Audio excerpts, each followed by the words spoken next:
Azab kisah nyata mengisahkan seorang pemabuk berandal yang bernama si Joni. Saat meninggal, si jenazah dikebumikan oleh para berandal yang sedang mabok. Waktu itu si Joni sedang mabuk bersama kawan-kawan berandalnya. Lalu si Joni memanggil anaknya yang bernama Upin dan Ipin. Si Joni memanggil mereka malahan untuk diajak mabuk juga. Astagfirullah. Si Joni memaksa anaknya sendiri untuk mabuk dengan kawan-kawan berandal si Joni. Pulang-pulang Upin dan Ipin dimarahin Ibu Wati karena ketahuan mabuk. Apalagi si bapak Joni sendiri yang mengajaknya. Sang Ibu Wati menangis terseduh melihat keadaan keluarganya yang penuh dengan kedosaan. Keesokan paginya si Joni terkagetkan dirinya berada di rumah. Padahal malamnya dia mabuk bersama berandal pasar. Si Joni marah-marah ketika Pak Ustadz menceramahi istrinya. Namun si Joni malah cemburu karena hal itu. Si Joni menuduh istrinya selingkuh dengan Pak Ustadz. Lalu ia menampar Ibu Wati tersebut. Dengan keadaan mabuk si Joni kasar kepada si Ibu Wati. Ibu Wati pun menangis terseduh atas perlakuan suaminya selama ini kepada dirinya. Keesokan paginya si Joni marah-marah lagi. Karena pekerjaannya diambil alih orang lain. Si pemilik toko tidak suka si Joni karena sering mabuk saat bekerja. Si Joni pun tidak terima dan menghajarnya. Si Joni bercerita kepada temannya atas dugaan perselingkuhan istrinya dengan Pak Ustadz, dan mereka beramai-ramai menghampiri si Pak Ustadz tersebut. Lalu mereka menyekoki minuman dan bersenang-senang. Astagfirullah John. Para warga mengetahui kejadian hal itu dan mereka marah karena Pak Ustadz diperlakukan seperti berandal.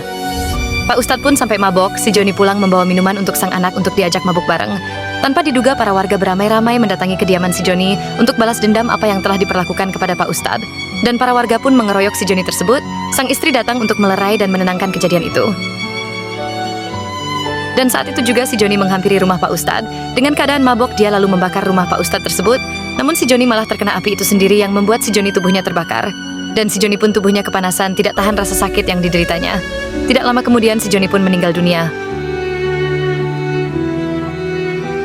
Ibu Wati pun memeluk si Joni dengan menangis terseduh. Saat takziah, para warga dikagetkan kedatangan para berandal sahabat dari si Joni. Mereka ingin memberi sedekah untuk almarhum si Joni. Namun si Ibu Wati menolaknya karena takut uang haram. Malah mereka marah-marah dan ingin membelikan minuman saja. Astagfirullah. Pak Ustadz dan para jemaah pun mendoakan si jenazah. Di sisi lain para berandal malah mabok di situ juga. Dan mereka malah berpesta. Si Pepet malah ingin mengusir Pak Ustadz yang ingin mendoakan si jenazah tersebut. Dan yang mengantar si jenazah adalah para berandal pemabok itu sendiri. Dengan berjalan sempoyongan dan sambil mabok.